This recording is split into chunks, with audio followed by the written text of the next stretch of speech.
Well, my name is Kent Hovind. I do a lot of debates against atheists. This atheist says there are a lot of Bible contradictions out there, a lot of mistakes in the Bible. Now, he's dead wrong, and I'll debate him any day on this topic. One of the ones they pick on is how long were they in Egypt? So I broadcast on lots of different channels. They keep taking us off of YouTube, but we're on everything else. Let's see, we're on Rumble, Facebook, Let's see, X. We have our own app now, KentHovind.tv, Instagram, TikTok. So type in. Go on our website, drdino.com. All of our channels are listed. We go live every Monday through Friday at 7 Central Time on our show. And at the end of every show, we have a question and answer time. If you want to call in, ask a question, please do. I don't get time to answer all the phone calls. I wish I could, but it's better just to call in to our show and ask the question. If I answer it, it might help more than one person. But anyway, we want to help, okay? They said there's a Bible contradiction between how long the children of Israel were in Egypt. Was it 215? Was it 400? Was it 430? How long were the Israelites in Egypt? The answer is in Genesis website up in Kentucky. They got a good article about that topic. Were the Israelites for 215 years? What about the 400 or 430? Fair question. Well, there are a lot of ingredients that go into making a cake, okay? And there's quite a few ingredients that go into answering this question. Let's look at some of them here. The Bible says Adam was 130 when his son was born, and his boy Seth was 105 when his son was born. And you can go through and add up the dates given in the Bible and make my chart like I made years ago on the Bible dates, okay? After the flood, you go to Genesis chapter 11, and it gives even more dates from Genesis, from Noah up to Joseph. And we have historical evidence from Joseph being the vice pharaoh of Egypt. So we really can get history nailed down pretty close from Joseph till today. So God said to Abraham, "Know of a surety that thy seed shall be a stranger in a land that is not theirs, and shall serve them, and they shall afflict them 400 years." Well, there's the first number we got to work on. Were they in Egypt for 400 years? And God spake on this wise, that his seed should sojourn in a strange land, that they should bring them into bondage and entreat them evil 400 years. But in the fourth generation, they shall come hither again. For the iniquity of the Amorites is not yet full. Okay? Galatians chapter 3. Excuse me. Now to Abraham and his seed were the promises made. He saith not unto seeds as of many, but as to one, and thy seed, which is Christ. And this I say, that the covenant was confirmed before of God in Christ, the law, which was 430 years after, cannot disannul, that it should make the promise of none effect. Which is it? And the sojourning of the children of Israel dwelt in Egypt was 430 years. And it came to pass at the end of 430 years, even the selfsame day, that all the hosts of the Lord went out from the land of Egypt. Now, the verse does not say this; they were afflicted for 430 years. The other one says they're afflicted.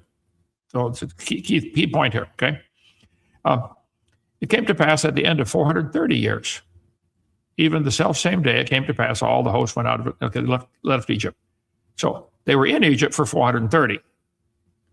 Ishmael, the son of Hagar the Egyptian, mocked and persecuted Isaac in Genesis 21, 30 years after the promise was made to Abraham.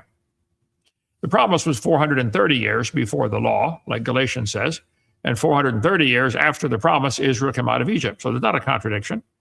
It doesn't say they were afflicted for 430 years. Okay?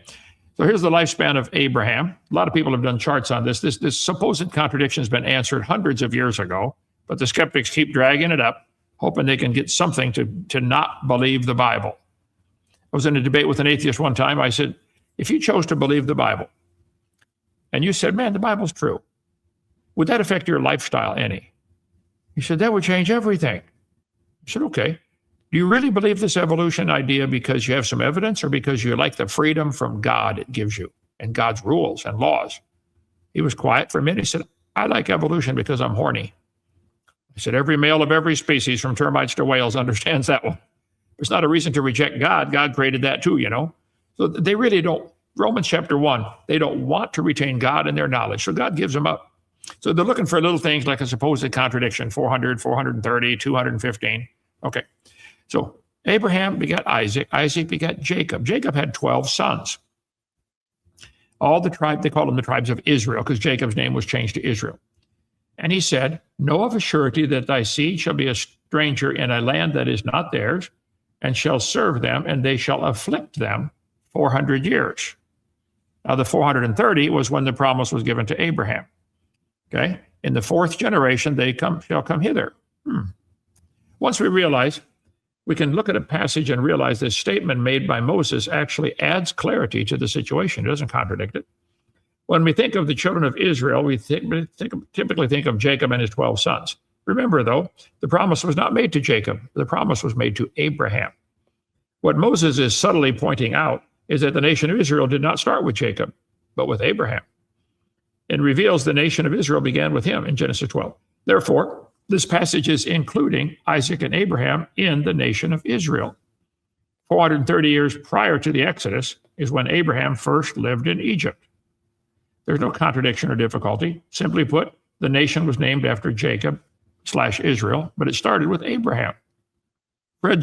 Floyd Jones, a great preacher many years ago, concluded in his chronology of the Old Testament that not only was Abraham a member of the nation of Israel, but that 400 years of sojourning and affliction started with Isaac's weaning when he was 5 years old, when Ishmael mocked him. That's when the affliction started with the children of God, okay? This point about Isaac's weaning and Ishmael's mocking 30 years after the promise is also concluded by James Bishop Ussher in his book, The Annals of the World. So Abraham was 75. God made a promise, and he leaves Haran. That's in Genesis chapter 12, 430 years till the Exodus. But Abraham was 75 to 80. God tells Abraham his descendants will be sojourners in a land that is not theirs, and will be servants there, and they will be afflicted for 400 years. That's in Genesis 15. When Abraham's 85, he's lived in Canaan for 10 years, and he takes Hagar as his wife, and she conceives Ishmael, which started the whole Middle East problem with the Muslims and the Arabs and all this. Anyway, another story. When Abraham's 86, Ishmael is born. Abraham is 100, and Isaac is born. Isaac is weaned, and Ishmael mocks and persecutes Isaac. So he would have been, 30 years old, making fun of this little baby, still nursing at 5 years old, I guess. He began mocking him. And there've been a long history of the Ishmaelites and the Israelites hating each other, fighting each other. So Abraham's 140 when Isaac marries Rebekah. Then Esau and Jacob are born when Abraham's 160. When he's 175, he dies. Then Joseph is born when Isaac is 151. Isaac at 168, Joseph is sold by his brothers and taken to Egypt. Then Isaac dies, and Jacob at 121 is made second in command by Pharaoh. He becomes the vice Pharaoh of Egypt. Joseph reveals himself to his brothers 2 years into the famine with 5 years left. That's when Jacob was 130. Jacob's 147 when he dies. And then Joseph dies at 110. These references are all here. Only 64 years pass from the time Joseph dies to when Moses is born. Moses is placed in a basket and adopted by Pharaoh's daughter. Moses is 80 when God speaks to Moses and Aaron about letting Pharaoh go. And Aaron's his older brother, but 2 years older. So on my chart, I think what Steve Anderson was griping about is, to me, it's straining at a gnat and swallowing a camel, okay? But the Bible says in 1 Timothy chapter 1, be careful about these endless genealogies which minister questions, don't strive over those things. So I think this is the complaint. They may be right. My chart may have the wrong number here, okay, because it's not how long they're enslaved in Egypt, but how long were they in. So I have here 400 years, 440 years, 430 years, okay. So Abraham, there's his lifespan on this timeline.